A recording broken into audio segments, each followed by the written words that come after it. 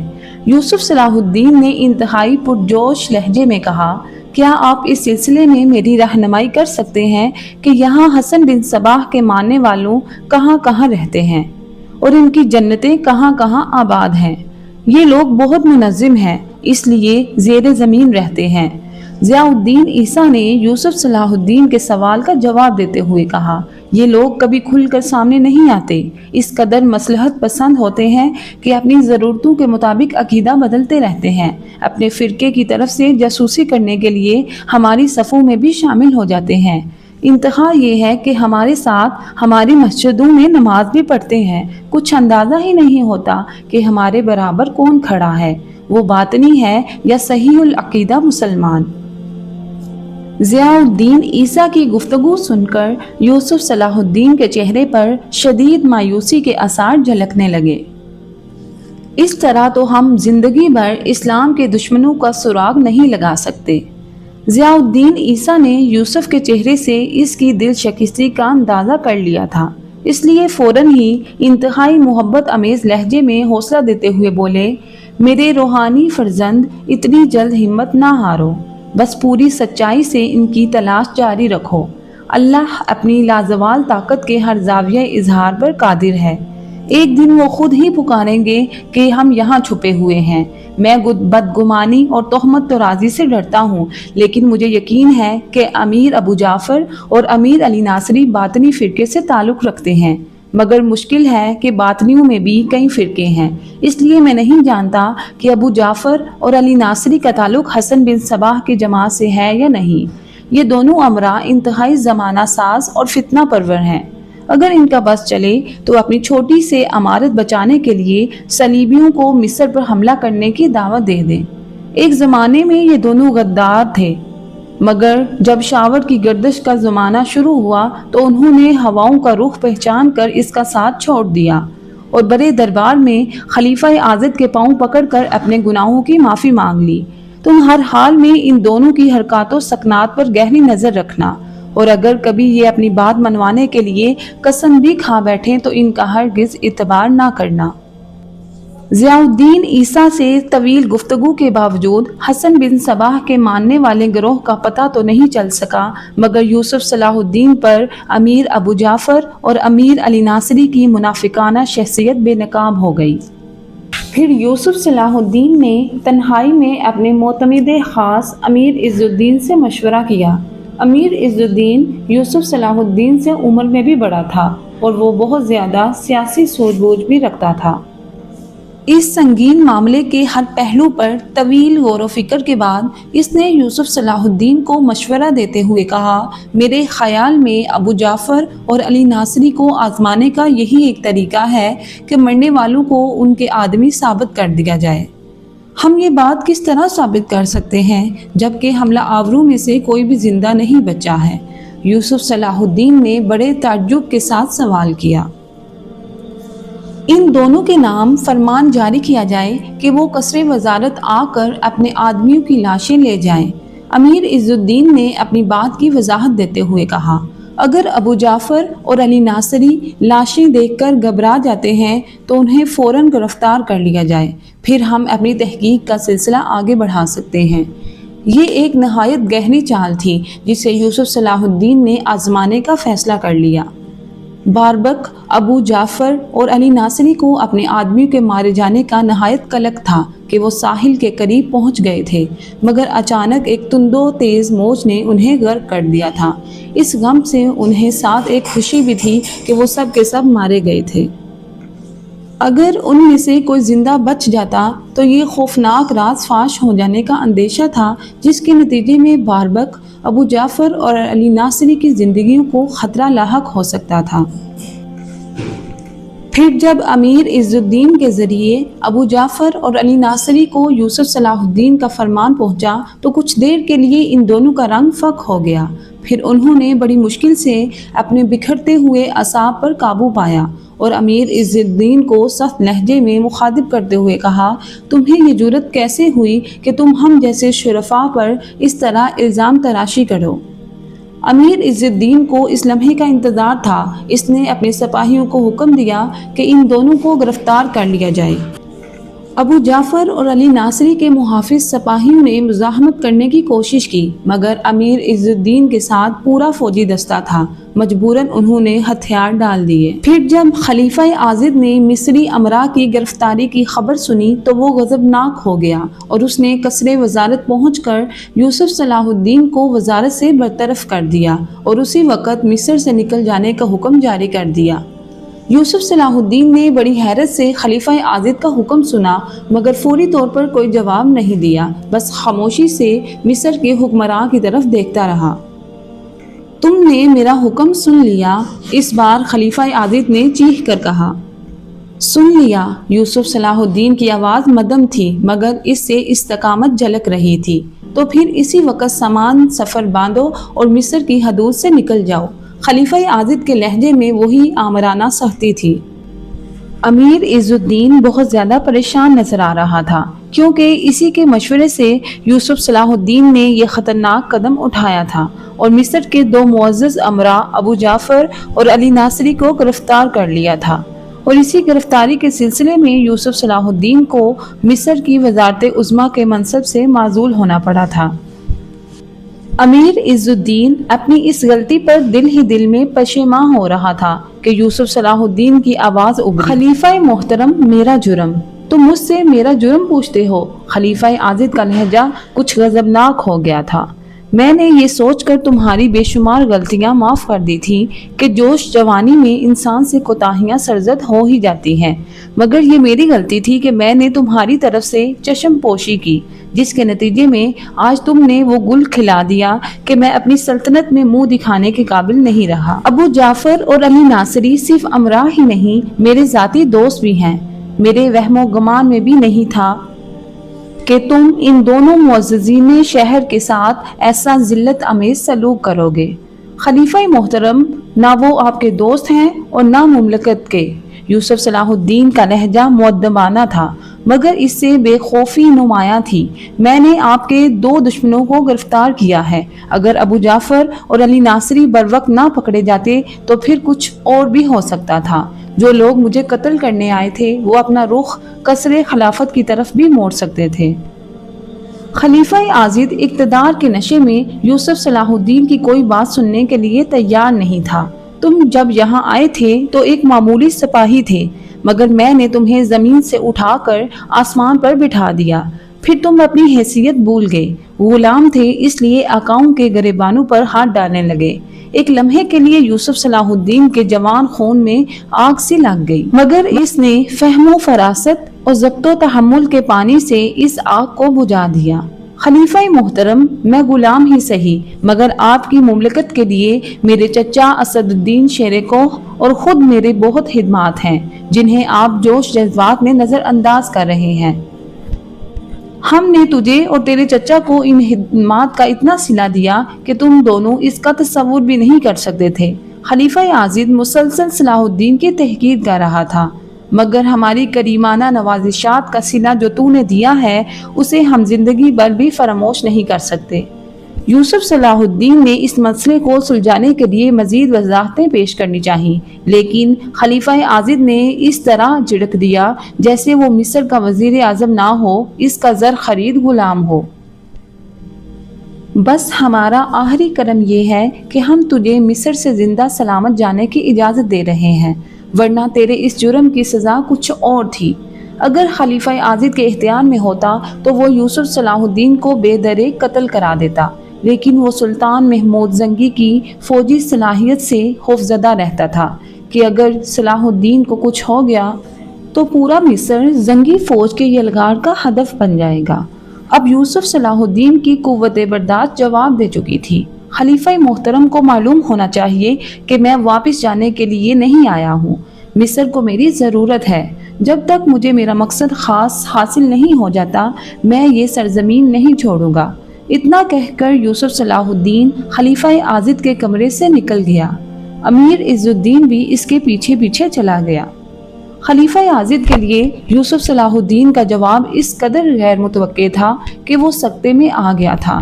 پھر جب اس کی یہ کیفیت زائل ہوئی تو وہ شدت غضب سے کانپنے لگا۔ آخر ایک غلام کس بنیاد پر اپنے آقا کی نافرمانی کر رہا ہے؟ خلیفہ عاضد نے خود سے سوال کیا۔ پھر اس نے اپنے محافظ دستے کے فوجیوں کو طلب کرتے ہوئے کہا، یوسف کو اسی وقت گرفتار کر کے ہمارے حضور میں پیش کیا جائے۔ خلیفۃ المسلمین، ہم سب آپ کے حکم کے تعمیل کے قاصر ہیں۔ بیک زبان کئی سپاہیوں نے جواب دیتے ہوئے کہا، کیا تمہارا کوئی اور آقا ہے کہ جس کے فرمان پر تم عمل کر رہے ہو؟ خلیفہ عاضد نے شدید طیش کے عالم میں اپنے ہی محافظ سپاہیوں کو مخاطب کرتے ہوئے کہا، ہمارا آقا تو صرف اللہ ہے۔ ایک سپاہی نے انتہائی اثر انگیز لہجے میں کہا، آپ صرف ہمارے حکمراں ہیں، مگر ہماری شمشیریں یوسف کے حکم کے تابع ہیں۔ ایک لمحے میں خلیفہ عاضد پر ساری صورتحال واضح ہو چکی تھی۔ اس نے فوراً ہی تمام محافظوں کو اپنے کمرے سے چلے جانے کا حکم دیا۔ پھر جب آخری سپاہی بھی خلیفہ کی آنکھوں سے اوجھل ہو گیا تو اس نے کمرے کا دروازہ بند کر لیا۔